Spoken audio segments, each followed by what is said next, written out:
अस्सलाम वालेकुम नाज़रीन, मैं ज़ैनुल आबिदीन हूँ। नाज़रीन, जो हुकूमतें बनाने और हुकूमतें गिराने के इख्तियार रखते हैं, जब उनको एक्सटेंशन दी जा रही थी, हमने तब भी कहा था कि ये जो एक्सटेंशन अगर हो गई तो उसके बाद इसी हुकूमत के ख़िलाफ़ जो लोग ये बढ़ बढ़ के तरमीमें कर रहे हैं, इन लोगों के ख़िलाफ़ घेरा तंग होगा। अब ये लोग शुक्र करें कि अंदर ईरान और अमेरिका की जंग शुरू हो गई थी और सारा फोकस उधर चला गया। कल से फैसल वावडा जो एक टाउट हैं इन लोगों के, वो बहुत एक्टिव हो गए हैं। अब फैसल वावडा एक्टिव होते हैं और कहते हैं कि देखें जी, हमारे पास इनके नेशनल और इंटरनेशनल स्कैंडल्स आने वाले हैं। तो देखिए, जो इन लोगों को अपना तर्जमान बना के रखते हैं वो इतने निकम्मे और निखट्टू हैं कि उनसे बंदा पूछे कि जब आप ये वाली चीज़ें आप लोगों को दिखाएंगे, पूरी दुनिया को दिखाएंगे कि हमारा काम अभी भी वही है, स्कैंडल्स बनाना। वो कह रहे हैं जाती स्कैंडल भी हैं, करप्शन के स्कैंडल भी हैं, तो आपके मुल्क में इन्वेस्टमेंट आएगी। और बेवकूफ़ लोग, पता नहीं किस तरह का इनका एक माइंड सेट है कि अब उन्होंने एक्टिव कर दिया है फैसल वावडा को। अभी तक बजट सिर्फ पेश हुआ है, बजट पास नहीं हुआ और इन लोगों ने एक्टिव कर दिया है फैसल वावडा को। देखें जी, 100 अरब रुपए की करप्शन हो गई है, फला हो गया, ढींग हो गया। अब इसमें दो चीज़ें हैं, या तो जो अच्छे लोग हैं जो हुकूमतें बनाते और गिराते हैं, पाकिस्तान में बड़ी बदकिस्मती है ये वाली चीज़, वो अपना पैसा और लेना चाहते हैं, पैसा बढ़ाना चाहते हैं, या फिर वो इन लोगों से जान छुड़ाना चाहते हैं। देखिए, अगर इन लोगों से जान छुड़ाएंगे ना, इमरान खान साहब कोई भी देर नहीं लगाएंगे, वो इन सियासी लोगों से बैठेंगे और एस्टेब्लिशमेंट का किरदार ख़त्म करने में वो बार बार कहते हैं कि मैं इन लोगों के साथ बैठूंगा अगर ये लोग एस्टेब्लिशमेंट का किरदार सियासत से ख़त्म करना चाहते हैं। फैसल वावडा साहब फरमाते हैं पहले आमिर मीर के प्रोग्राम में, देखें कि अगले महीने में मुझे ये सारे लोग कंटेनर के ऊपर नजर आ रहे हैं या कंटेनर के अंदर नजर आ रहे हैं। इमरान खान साहब तो पहले ही पड़े हुए हैं जेल में, उनकी मुलाकात कोई करवाने नहीं दे रहे और इसके जिम्मेदार सारा वो बना देते हैं शहबाज शरीफ को। हालांकि शहबाज शरीफ के हाथ में कुछ भी नहीं है। इमरान खान साहब उनको अर्दली कहते हैं कि वो जैसे ही एक उनको मैसेज आता है, कॉल आता है, वो कहते हैं हम हाजिर। तो इस वजह से जो फैसल वावडा है वो कल बहुत ज़्यादा एक्टिव हो गए और वो फरमाते हैं कि जो ये हुकूमत है ये करप्शन की गढ़ बन चुकी है। तो जनाब, ये ज़रा फरमाएं कि 8 फरवरी को इलेक्शन चोरी किसने करके इनको दिया था? उनका नाम लेते हुए मौत पड़ती है आप लोगों को। आपको किसके वोट पड़े हैं और आप सेनेटर आके बैठ गए? इन्हीं लोगों के वोट पड़े हैं जिनके जो नजायज मिनट लेके बैठे हुए हैं और आज बड़ी बड़ी बड़के मार रहे हैं। खुद क्या बने हुए हैं? खुद के पास तो कोई सीट नहीं है ना खुद कोई एमएनए बने तो इमरान खान के बलबूते पे बने, आके सेनेटर बने हैं। तो इन्हीं लोगों की भीख की वजह से आप लोग सेनेटर बन के बैठ गए और आप बड़े उछल कूद कर रहे हैं कि देखिए मैं तो बड़ा अच्छा हूँ। सबसे बुरी जो जड़ें हैं हमारे मुल्क के अंदर, वो ऐसे लोग सेनेटर्स बनाए जाते हैं जिनका कोई किरदार नहीं होता सियासत में। फैसल वावडा का क्या किरदार है सियासत में और ये सेनेटर बन के बैठ गया है। पीटीआई में देख लें तो एक वो मिसाल यूसुफजई हैं, उनका क्या किरदार है सियासत में, वो भी सेनेटर बन के बैठ गई हैं। तो ये इस किस्म के जो लोग अंदर लेके आए जाते हैं वो एक्चुअली कहाँ से हैंडल होते हैं वो सबको पता है। अच्छा, उसके बाद वो कहते हैं कि इनके स्कैंडल्स आने वाले हैं। तो जनाब, जो स्कैंडल आया था दुबई लीक्स का जिसमें मोहसिन नकवी का नाम भी था, वो स्कैंडल कहाँ पे गया है? उसका नाम लेते हुए मौत पड़ती है आप लोगों को कि उस स्कैंडल में जो लोग हैं उनके खिलाफ कार्रवाई की जाए। नहीं नाम लेंगे क्योंकि उस स्कैंडल में इन लोगों ने खुद करप्शन की हुई है, उसका नाम नहीं आएगा। अब कहते हैं कि मैं शहबाज शरीफ को नहीं मानता, शहबाज शरीफ को नहीं जानता। तो आप जानते कि इसके हैं जी फील्ड मार्शल सैयद आसिम मुनीर साहब को। वो क्या चीज़ है? वो एक ब्यूरोक्रेट है, वो आर्मी चीफ है, वो आर्मी वाली साइड पे है। अच्छा, हमारे मुल्क में कहते हैं कि सारे काम वो खुद करें। हमारे मुल्क में ये बदकिस्मती है कि हम कहते हैं कि आर्मी ये भी काम करे, आर्मी ये भी काम करे, आर्मी ये भी काम करे। तो सियासतदानों को चाहिए कि वो इनको इनकी डोमेन में रखें। जब वो डोमेन में नहीं रखेंगे वो अंदर आएंगे और फिर वो कहेंगे बाद में बैठ के हाँ भी ये सारा काम हम लोग खुद ही करते हैं, ज़्यादा हम लोग खुद संभालें। और ये संभालना पड़ेगा, ये संभालेंगे। और ये जो सियासतदान जिनको ये लेके आए हैं इनको भी ये लोग जेलों में भेजेंगे। ये बहुत जल्दी होने वाला है। ये बस जैसे मुआहदा एक कंप्लीट हो ले ईरान और अमेरिका का, उसके बाद इनके पास वजह कोई नहीं होगी और इनको जब टक्कर मारनी होती है फिर ये अपने मुल्क में टक्करें मारते हैं बैठ के। उसके बाद जनाब फरमाते हैं जो फैसल वावडा साहब हैं, वो कहते हैं कि एक वजीर आला है वो वजीर आजम बनना चाहती है, मरियम नवाज साहबा के हवाले से वो कह रहे थे। और एक वजीर आला अली बिन गंडापुर के हवाले से वो कह रहे थे कि वो हटा के सुहेल अफरीदी को खुद आना चाहता है। शर्जील मेमन के हवाले से था कि वो वजीर आला बनना चाहता है मुराद अली शाह को हटा के। और सरफराज बुगटी जो है वो अब पीपी से हट के किसी और पार्टी की टिकट पे वो वजीर आला बनना चाहता है। तो फैसल वावड़ा आप क्या चीज़ हैं?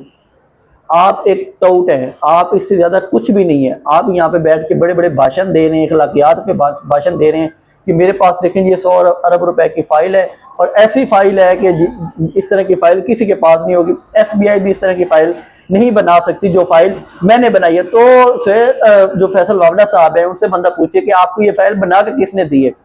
उन्हीं लोगों ने बना के फाइल दी है जिन लोगों ने नवाज शरीफ की फाइलें बनाई थी पहले, कि देखें ये तो बहुत बड़ा करप्ट है। आज नवाज शरीफ क्या है, उसकी पार्टी आप लोगों की हुकूमत में बैठी हुई है, आप लोग उनके मतहत बैठे हुए हैं, आप लोग उनके वोट लेके यहाँ पे बैठे हुए हैं, सेनेटर बन के, या वजारत इंजॉय कर रहे हैं, या हुकूमत इंजॉय कर रहे हैं, प्रोटोकॉल इंजॉय कर रहे हैं, तो आप लोग उनकी वजह से इंजॉय कर रहे हैं। जिनकी यही स्कैंडल्स, यही वाले जो मुबैना तौर पे DGMI थे, जब एक GIT बनी थी तो तब यही स्कैंडल यही लोग लेके आए थे, जो आज आप लोग उछल कूद कर रहे हैं कि देखिए 100 अरब रुपए का स्कैंडल आ गया है। इस मुल्क में जो बुराई की जड़ है वो यही है कि नैब को जो रिटायर लोग होते हैं, कोई रिटायर आर्मी से आ जाता है, कोई रिटायर जजेस से आ जाता है, वो आगे कंट्रोल कर लेते हैं और वो फिर अपना पैसा लेके और इनको छोड़ देते हैं। अब ये जो सारा काम किया गया, इसमें जो नवाज शरीफ साहब हैं, उन्होंने, सदीक जान साहब ये रिपोर्ट कर रहे थे, उन्होंने ऑर्डर किए हैं कि कोई बंदा भी फैसल वावड़ा को जवाब नहीं देगा, ये इनकी औकात रह गई है। इतनी बड़ी पार्टी होती थी कि ये 2/3 मेजोरिटी लेके आती थी, 2013 में 2/3 मेजोरिटी थी इन लोगों के पास, और आज इतनी बुरी हालत हो गई है इस पार्टी की कि एक फैसल वावड़ा, एक सेनेटर, वो उठ के इनकी पूरी ऐसी की तैसी फेर देते हैं और ये बंदे उसको जवाब तक नहीं दे सकते। ये हालत है इन लोगों की।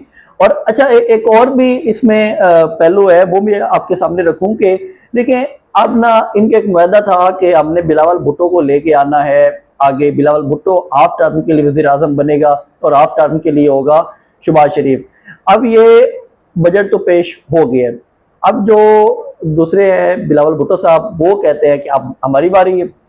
जो इन्होंने 28वीं तरमीम करवानी है, उसके हवाले से बिलावल भुट्टो साहब ने और जरदारी साहब ने फरमाया है कि वो आपने जो वादा किया था हमें वज़ीर आज़म बनाने का, आप वो वादा पूरा करें।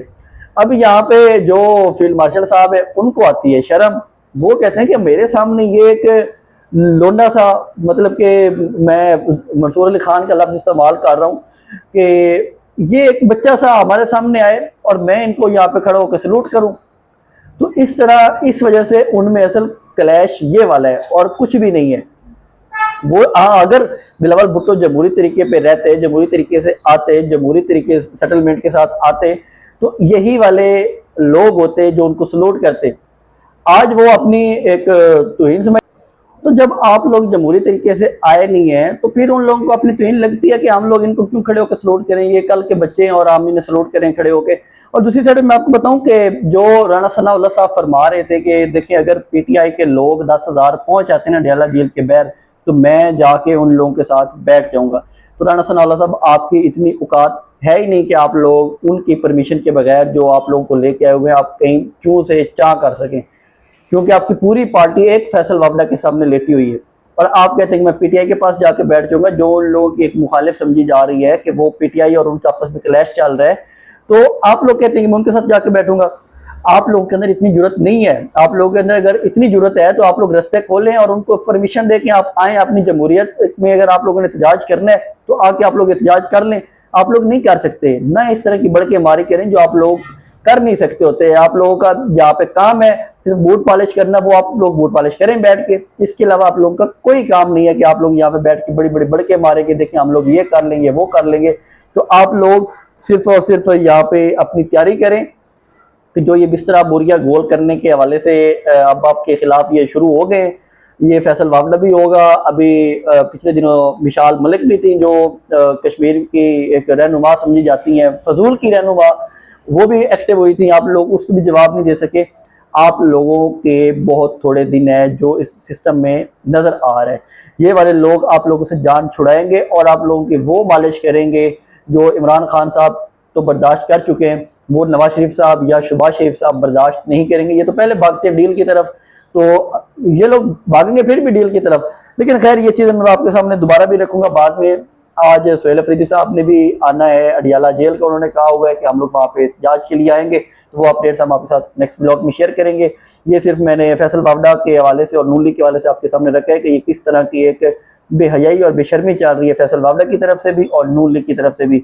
ये एक दूसरे के लिए लाज़िमी मलज़ूम है, ये नहीं छोड़ सकते एक दूसरे को। ये एक दूसरे को छोड़ेंगे तो इमरान खान साहब आएंगे तो ये लोग सारे जेलों के अंदर होंगे। तो इसके साथ मुझे इजाज़त दें। अल्लाह हाफिज़।